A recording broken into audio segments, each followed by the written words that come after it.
Welcome back, Amy. I was wondering if you were going to talk first. I thought we'd talk over each other. I know, that's fun. Good way to start the podcast. I'm a little bit nasally today still. You are a bit nasally, yeah. Yeah, my 3-year-old decided that it was a really nice Easter treat to give me a cold. Oh, it's better than chocolate, I guess. I mean, he was thinking about my waistline because I haven't been eating much either in the last couple of days. That's right. The reverse Easter. It actually wasn't too bad. I feel like I've eaten not too much, but now I feel like I've got it in the bag and I could really just gorge myself in the next week because I haven't eaten much. Just like I probably ate one hot cross bun over the whole time, which is so unlike me. I love a hot cross bun. Yeah, I love hot cross buns too. I'm so glad they come out early in the year now. Yeah, look, I am one of those people like, oh, can't have hot cross bun, not Easter yet. Really? Oh, Yeah. I'm like, the minute I see them on the shelf, I buy them. Oh, they're so good. Yep. Anyway, so I'm going to go buy myself a 6-pack before they go on to the next thing, which I'm not sure what the next thing is. Are we back onto Christmas again already? Like what? Oh, you can't skip Halloween. Oh, Halloween, yeah. So what's the next thing now? I feel like we've got nothing for a bit. Nothing for a bit until Halloween. Yeah, We've right. gone through a little while away. all the controversial holidays. And End then of financial year. that's not a celebration. Not for but most. it's like usually like a sale time. I mean, Baker's Delight doesn't come out with any end of financial year flags. Get yourself an EOFI hat. Maybe they'll come out with EOFI buns. EOFI buns, EOFI hat. Woolworths Coles need to do something because EOFI paper plates. There'll be something, you wait. Happy EOFI. EOFI. No one says EOFI, Zach. Can't wait to celebrate that. No one says EOFI. Everyone says EOFI. No one says EOFI. Everyone says it. Wow. Okay. Join in. We should really put on our Instagram who says EOFI. I'm pretty sure everyone says end of financial year. No one says, oh, happy EOFI. No one EOFI says sales. That. So What? much easier. EOFI sales. Yeah. I just don't think it's a thing. But that's okay. I think, well, if it's not a thing, I think you should stop being negative and we should make it a thing. That's where I'm at. Anyone that follows Zach on LinkedIn, just go and have a look at his post from yesterday. He had a bit of a reflection on yesterday. It was a great day. It was a great day, yeah. I stand by the email that I sent as long as I was able to apologise and insert some emotional intelligence to the situation. We can all move on. But I will probably be there again the next time that same thing happens. I gave him a call and he called me after I had replied back to his. He sent a few messages. I'm like, I'm not messaging you back. We need to just talk on the phone. He was still on his high horse, and the first thing I said to him was like, would you like a hand down off your high horse there, Zach? Back down to earth, buddy. My response was not on my high horse at all, which is something that someone on the high horse would say. However, it's something that I think the LinkedIn post is all about the friction that can come up day to day. It's probably a good thing to raise is that sometimes we get into these situations where we have something that's so pressing in front of us that gets so frustrating. And in that moment, how do you respond? Do you jump straight into an email, fire an email telling people what should have happened or what needs to occur? Or do you sit on your hands and wait until you can calm down to have that conversation? I think on one hand, it's good to get the energy and the emotion in an email to get things on track. But on the other hand, it's like don't want to ruin relationships or things at the same time. So reflection and hindsight is a wonderful thing. He didn't wreck anything and nothing was ruined. I could just see that there was some severe frustration in that email. And I was like, I really think I need to step in here and just make sure that no one's going to jump off the west gate. I'll have a chat to the therapist when I get around to it. We'll see what the suggestions are. And if you guys knew the problem, it really wasn't that big a deal. But trivial. Very trivial. But at the time it felt massive. So if you don't follow Zach on LinkedIn, he often just, just gives a little bit of an insight on his day. It's actually quite amusing, especially for me who experiences most of these things. I noticed the one from yesterday, he didn't tag me in it. Probably a reason as to why. But I, interesting, follow him on LinkedIn because he does have some pretty real and raw post on things that we probably all find really frustrating. And I know there's things that he sometimes talks about that I'm like, hell yeah, touche, hombre. Oh, yeah. Give me a hell to the air. But other things that I'm like, oh, strategically not tagging me in today. So I am now going to be on there every day just seeing what his reflection is. Glad I could pull you out of the slumps. Oh, it was great. Yeah, it's great. Thanks for that, Zach. No worries. It's also healthy every now and then to have a spike in your blood pressure. So I don't think that yesterday's occurrence, I should have apologised as greatly as I did, because I was probably just doing you a favour, get you, spiked up again after your Pilates session. I was going to say it was already spiked and I'd already come back down, done my breathing exercise, ready to get on with the day, and then there it was back up again. I needed to do all the breathing exercises all over again. But yes, in relation to Pilates, loving it at the moment. Yes, how's your work-life balance? So I very much are into it. So you've been much better actually on your nighttime emails. That's pretty cool. Yeah, actually. Apart from today, I was up really early today. I don't know if you got any of my messages really early today. I got a few, I think, but that's fine. But I just felt like when I was up, I just needed to get it done, dusted. And I actually feel like I do Pilates better when I know that I've already gone on, cleared things for the morning, and I'm kind of sailing on my day. So, yeah, it felt good this morning. And how's your gym? That's what I'm more actually wanting to know about. The last time I went was on Easter Monday this week, so that was all right. It's been okay. It's been pretty consistent. Before then? When was the last time before then? I'd been going at least once a week, but it's severely dropped from my 3 times a week that I was going. And it's probably because I've been working in the office less too. It's more of a chore to drive to the gym rather than just go next door. It's not around the corner for you, It's not around the corner, no. But in saying that, when I went away last week, I did like 18,000 steps every day because I just love walking along the beach. So that's cool. Still tracking things and keeping an eye on things. So, yeah, I can't complain. Yeah, good. Walking. You've always been good at your walking, actually. Love walking. It's a great wind-down thing for me. When you were telling me you're in your running shorts. When I what? You're in your running shorts and I called you in the morning. Yep, just in my running shorts, just ready to go. I was like, okay. Going for a run. Yes, that's good. Running is good. Let's dive into this episode, Zach, because we've got some updates that not many people are talking about at the moment, and it is something that's coming and something that we probably need to take into consideration. Not probably, you do need to take into consideration. Most definitely. And every practice will be somewhat different. So it's good for us to get in now and start to have these conversations. And if you are looking to change the way in which you're doing some things with doctors' disbursements or the way the money flows through the practice, this needs to be taken into consideration too. So hit us with it, Zach. What's RBA doing? The big change announced by the RBA recently is they're mandating that surcharges will be unable to be passed on to the patient. So your credit card fees on all Visa, MasterCard and EFTPOS purchases will not be able to be passed on outside of the cost for advertised products. Basically what that means is if your service is $98.90 and then the patient ends up paying $99 because they have to pay a percentage of fee to pay for using the terminal, that will no longer be able to be completed. It'll need to be factored into the $98.90. RBA, as a result of this, they've basically forced businesses to increase costs, and what that is going to do is obviously drive up a little bit of inflation because things are going to be costing more than what they were previously, as businesses will need to absorb those costs that patients in most cases would pay. You go to most shops these days and the advertised price on the product is different to what you might pay at the checkout because there is a percentage of surcharging that will apply, which doesn't display on the invoice but will display on the EFTPOS merchant receipt. So that process will be changing. For most clinics in Australia, we use Tyro, and Tyro will be making changes to their platform in line with the RBA mandates that are in place from the 1st of October. And that's the key date to remember. However, I just want to say the 1st of October is such a weird date to do it. Very random. Why not the 1st of July?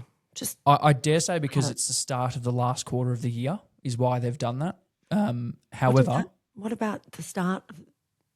But it's the last. What about the first quarter of the new financial year? Yeah, it makes no sense. However, it is key information that you can change this whenever you like. So if you're currently using Tyro, for example, and you're looking at increasing your costs or your prices across your clinic around the 1st of July, which is usually when clinics will do that based on the MBS increases and changes, you can turn off your surcharging at that time and incorporate your surcharging rates into your new prices from the 1st of July. So you're in control. You can switch them off now. You can switch them off tomorrow if you wish, but the 1st of October will be the date that they disappear from being an option on your machines.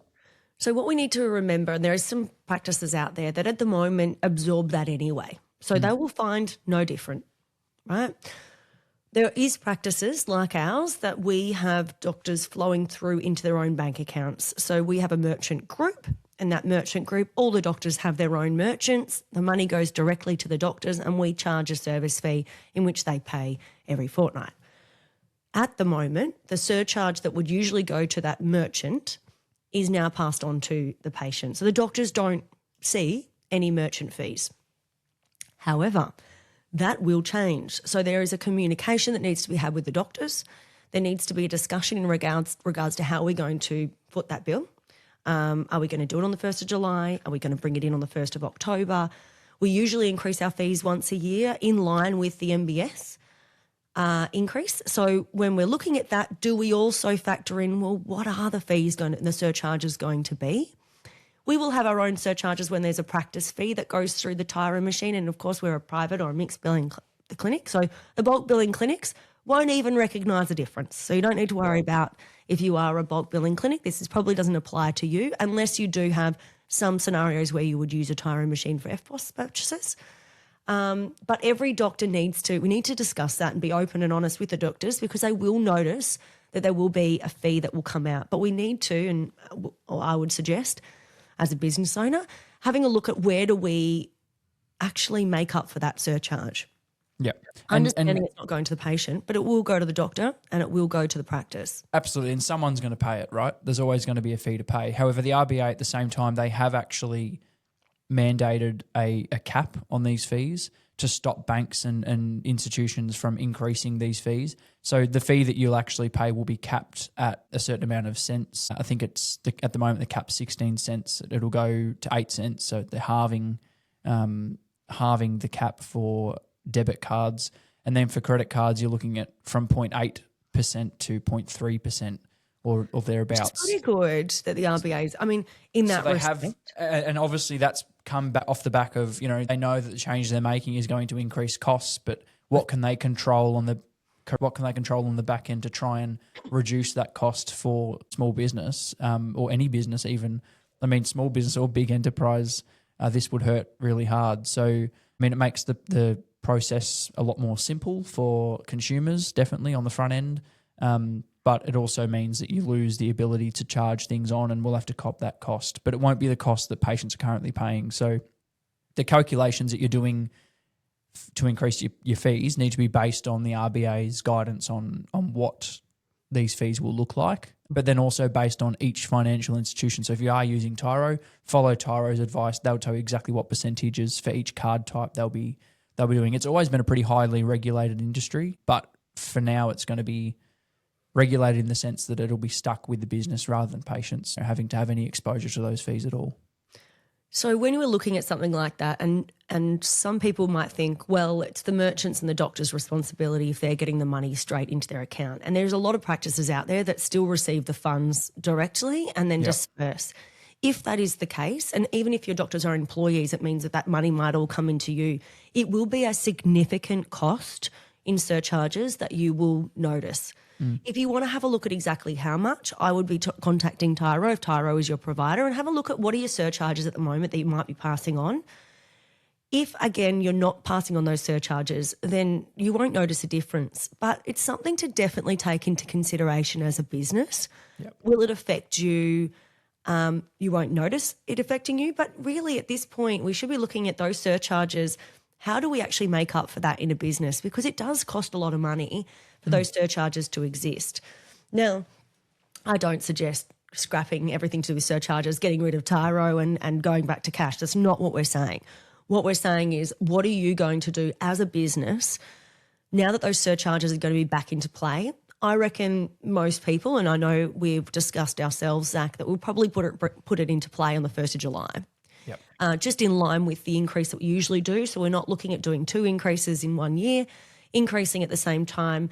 We don't make that decision generally until we know what Medicare is doing, but it usually increases by $1 or so with everything else that's increasing, okay? So we don't say, right, we're going to drop another $10, but we might have a look at, well, what are the surcharges? And I'd be keen to know what are some of the surcharges that are actually getting charged to the patient at the moment per practitioner. And if we have a look at them overall and have a total of surcharge for all the merchants or the merchant group that we have, what is that? Divide it by how many patients over a period. See how much it is per patient. It might only be 50 cents, $1. Yeah. And if that's the case, well, we might increase by $1.50 instead of just $1. But we want to make sure that the doctors are seeing us supporting them and their businesses, because as you know, they're all running businesses, they're all contractors, and we want to make sure that they're not implicated either by these surcharges that are coming through. Yeah, and I think also, I mean, at the same time, you can probably do some reporting on exactly what is happening in your practice, what's the status quo at the moment. If you are absorbing surcharges as we currently stand, you'll notice that Tyro's taking deductions out of your account probably on a monthly basis, I'd say, for their surcharges and any other terminal fees and that sort of stuff. However, you need to be mindful that this will reduce. That number will reduce because obviously the caps are reducing. So there'll be changes for everyone involved, regardless of what stage you're currently at. So just be mindful of what's actually changing and have a look at your institution, whether it's a bank or whether it is someone like Tyro who facilitates your FPOS machines. Check out what their rules are, check out what their percentages are, and try to do those calculations and keep it as accurate as you can, but also communicate. I mean, like any change that we talk about, Amy, make sure that communication is there and that everyone's on the same page. Take it to your admin meeting, take it to your nursing and doctors' meetings so that it is something that everyone's aware of, because as we know, at the moment, the world is in somewhat of a financial crisis and people are very conscious of every dollar they're spending. I know myself, I've had a few patients question the surcharge fee before they tap their card or insert their card or swipe their card to make sure that percentage isn't increased. So some patients like to know what's going on and what control they have over what fee they pay. And yeah, I think it's an obligation of ours to make sure as business that we keep that under control and tailored to our patients. This is one of the main reasons why financially we get lost as owners. So there are surcharges and things that change within the industry. Prices might go up, prices might go down somewhat. We want to know what our financial position is. Now, if you've never looked at surcharges on your Tyro machine, this is your big call to do that. Yeah. When we were able to then divert them to the patient, great. We did that and we advised to do that because as everywhere else, there's a surcharge and then as a business, do we put it up or do we hand it to the patient? And we decided at that time to hand it over to the patient. But we also need to understand, what does it mean for us with all these surcharges? Have a look at even things like coming into the financial year and we know that the MBS only increases by somewhat. There will be most likely nurse and admin awards, professional services awards that will go up. So when we're looking at that, the percentage of increase in those two things, charges getting pushed back into the practice, the increase in our consumables, I don't know about everyone else, but having a lease and then increasing by anywhere between 2.5 and 5% every year, all of these increases matter. And if you're not looking at those financials on a regular basis, this is your cry out to do so. If you're a practice owner, start to have the conversation with the business owner. It could be also the accountant if you have contact with the accountant to say, hey, can we pull some numbers? Because I've heard all of this on the Practice Partners podcast and I think that we need to bring this to light as to how that affects the business and what we're going to do. If we're a mixed billing clinic, what are we going to do with our out-of-pocket cost? If we're a bulk billing clinic, how are we absorbing this, or what can we do to ensure that we're not continuously getting worse and worse off? Yep. So some things to take into consideration there. If you're a practice owner, chat to your practice manager. Get them onto different resources, things like this podcast, things like online, there's practice managers pages on Facebook to see how these changes do affect the practice. As a practice owner, we've got enough things going on. Having your team with a finger on the pulse is super important. And this is one of the biggest reasons why we started this podcast, is to try and bring you things that you don't have to go out and find yourself, things that you might be wondering, things you might be struggling with. So as a practice owner, handing on this information and making sure your accountant's aware of it too. I know my accountant at the moment, fantastic at doing that. I had a previous accountant that I would feel like I was the one always saying, hey, what about this tax saving, or what about this? So making sure that finger is also on the pulse. It takes one email to get it across and start investigating. So good chance to do it now, being in April. End of financial year is just coming around pretty quick. Yeah, for sure. I think that it's something that the minute this came about, I think I added it to our to-do list, Amy, of things to look at, because I spotted it while I was actually on holidays. I thought, oh, it's everywhere on the radio. I don't listen to the radio when I'm at home, but when I was on holidays in a rental car, the radio was on and there was all these RBA talk. I'm like, oh, something's going on in the world. Amy referenced before the Practice Manager Network and some pages and social media platforms that you can check out. See what other people are doing and replicate that in your practice and make that work. There's no need to reinvent the wheel. There's many ways to get things done. And I think that we need to, as an industry, pay attention to what's happening around us and follow suit, because I think, many hands make light work. And just whilst we're on that topic as well, Zach, can we just do a little bit of a dive into, and I know we've touched on this somewhat over different episodes in relation to different things, but consistency being the key in communication. So when there are changes to the way in which we're charging things, whether there was a surcharge introduced, now that there's no surcharge going to be introduced and there might be an increase in fees, talk to me about the steps in which you are going to take to communicate it to the patient base, but also to communicate it to the team internally to ensure that there is consistent messaging. Yeah, and this is something we have spoken about in relation to fees increases in the past. And there's a lot of conflicting opinions on how long you should be giving notice before your fees increase and all that sort of stuff. My argument's always been Medicare doesn't give us a very long time when they increase fees. So we know they're coming, we just don't know how much, and we don't know how to affect us. And so, you've sort of have your hands tied. If you want to make a calculated decision, you need to be mindful of getting all of your data so that you can calculate the decision before you communicate it. I would suggest a 2-week period is a safe period for you to have posters up in your clinic and maybe even change your phone messaging to notice that you're having an increase. You might have an alert or a terms and conditions box on online bookings or that sort of stuff, just so that patients are aware of the upcoming changes. Some clinics that I've worked with in the past and some clients that I've spoken with have preferred a 30-day notice period for that. I mean, whatever suits your practice. If you're able to make that calculated decision and you're confident, go for it. I would try to steer clear of anything less than 2 weeks. Amy, correct me if I'm wrong, but I would try and keep it pretty reasonable, give enough time for patients to realise that things are going to change but next time they'll be in the clinic. I think what we need to realise is, because of the Medicare changes, we don't know what the change is going to be until very close to the time. So what you can be doing is, coming up to the 1st of July, every year MBS changes the rebate amount, just letting everyone know that it's coming up to that time. There will be some changes in fees coming up to that time. Once we know more, we can let you know. So it might be that you might not decide to change anything to do with your out-of-pocket, and it might be just on the Medicare component. So, for instance, if you've got a stable out-of-pocket cost regardless of the item, that will go up, the total will go up, even though the out-of-pocket will stay the same. Still communicate that information to the patient. So it's about just building that awareness.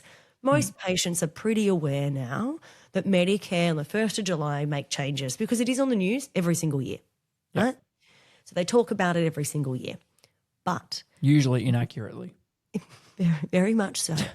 And they love to use the word free recently, although we're not allowed to do so. So there's some information that we know is going to get transpired out. And they'll talk about things like increasing in rebates, so patients will get more and all this. You have to make sure that we are consistently messaging the same thing. So don't worry, out-of-pocket cost is just still the same, or out-of-pocket cost is increasing by $1, out-of-pocket cost is increasing by $2, whatever it might be, so that they can see, yes, that whilst rebate has gone up, our out-of-pocket cost has also gone up in line with the MBS. And therefore, we're going to be $51 out of pocket or $52 out of pocket if it was $50 out of pocket. We like to use the consistent messaging in a way that, in line with MBS. So it is somewhat taking that responsibility off the practice and onto MBS. In line with is important, because they'll say, yeah, well, I've heard about that on the news. So there's that almost that warm handover, that warm approach. It's a soft launch. the soft launch, they've heard about it before. It's not something new. It's not just us. We're not the only ones that use the MBS. So it's something that I would talk to the patients about openly, because that is also important. The news will create whatever story the news wants to create. We can't control that. But what we can control is what we say and how we say it in the clinics. Yeah, for sure. The importance, and something that I've realised over the years, is if the front desk is saying one thing and the doctors are saying a different thing, there becomes a really big divide between them. Patients will pick a side, whichever side suits them best, and they won't listen to the other side. So if your doctors are saying one thing, and say if we've increased in out-of-pocket, but they say it's still $50, but we've increased to $55, whatever it might be, they'll go to the front and they'll be hell-bent that it's $50. Making sure that they are well aware of those changes too, especially when they're in the making, so they're coming up. I would actually put the signage in their consult rooms as well as in the waiting area, online, alerts on messages. We usually put it on our Facebook and our Instagram. Website gets changed. Front desk information gets changed. So usually on that 1st of July, wherever that lands this year, I don't actually know what day it lands on this year, you will notice that everything in the practice is ready to go. Yep. So when that person, and we do often, we'll say, every time a new staff member starts, it's, don't forget about the changes, so that we can get that consistent messaging in. But it's something to prepare for now, I think. Yeah, and I think it's definitely a conversation to have in line with the Tyro, changes and RBA announcements. Are you going to incorporate that change in the 1st of July mix? Are you going to hold off the surcharge change and keep as is until the 1st of October? Just taking all of that into consideration so that it's calculated on your end will mean that it's organised and not dysfunctional when it comes to presenting that to patients, and also having those conversations at the front desk. As we know, we don't like leaving that hefty communication in the hands of the admin team, and making sure that they are supported with resources, information sheets and scripting provided to them so that they can provide a consistent message to the patient base. Now, our competitors, Zach, at this time of the year, they all change. There's different things that happen. They might change, some might increase, some might stay the same. Yep. What I like to do every 6 months, we look at our competitors, what they're doing, what services they're offering, even things around flu shots. what are they charging for their flu shots, for instance? It's good to know all this information to kind of make sure that you know where you sit within your, cohort of medical centres. I would do the same around this time of year. So they might not drop their changes till very much the 1st of July, which means that you might change yours first. What happens with that and where does that sit? I think just one thing to remember is back yourself in this situation. I can't see anyone lowering their fees. I'd be surprised if any practice out there said, well, all of a sudden we're $50 out of pocket, let's make it $45 just to reward our patients. Things are going up, as we know, and it is a financial struggle, and it's going to continue to go up. I don't think we're past the thick of it yet. But in saying that, when we have a look at our competitors, you might decide that your competitors put something out and you might decide to match it, or you might decide to be $1 more or so forth. I would still do that research. I think it's important for us to understand, what is our competitors doing? Have you priced yourself out of the market? Is it something that might affect the patient base? Do you have a level of patient base that is searching for that lower price, or searching for, or is it that they are so attracted to the doctors and the way and the values of your clinic that it won't make a difference regardless? And that's something to, evaluate throughout this time. Yep, for sure. A solid competitor analysis is always a good thing to have in your back pocket, but at any time when you're making changes across your practice that will impact patients in the long run, I think the key point there that you said, Amy, was back yourself and know the quality of your service that you're delivering, and know what that's worth to patients. And all else fails, there's plenty of fish in the sea. You may lose a couple, and patients come and go, and that's just normal. If a few patients leave due to a fee increase, that's no reason to go changing your fees at your practice. I think you need to make a decision based on your practice's needs moving forward into the future. Yep. No practice survives off trying to live like the Joneses. So that's right. you won't see they could be doing things completely different to what you are. So don't think that their fees being exactly the same means the same service is delivered or the same spending habits exist. So important for you to base it on what you do in your clinic. Yeah, for sure. Great Awesome. insight, Zach. I know we were going to dive into a few other things in today's episode, but I think we've kind of gone into a bit more meat today, which is... See what happens when we plan? I know, we don't plan. we should just stop planning. I know, that's right. But look, I think it's been a really good episode to just be able to kind of look back and reflect on what's happening in the practice and what's going on moving forward. This is the whole reason why we wanted to do this podcast, is to bring some information and to be able to talk it through about our experiences in it or our advice on it and use it as a little bit of a reminder base as well. So I think this episode, whilst it's probably not as funny as the rest of our episodes, I really still think I'm funny. Whenever I tell people someone about our podcast, I say, "Oh, I do a podcast." I'm like, I'm pretty funny. We know. I don't know. It's because I We laugh. know how funny you are. Yeah, it's because you spend a lot of time laughing at your own jokes. I know, which usually results in good, people not being funny. Okay, well, I hope everyone enjoyed the episode regardless of how funny I am. No need to be offended. You're going to get a really bitey email at the end of this, Zach, and wait for my reflection post. I love bitey emails. Don't worry about that. All right, guys, thank you so much for joining us, and we'll be back soon because it's exciting. We've got lots to bring to you guys, and thanks for all your emails. Keep them coming. If there's anything else you want to know, please jump on. We'll bring you all the latest information. Speak soon. Thank you.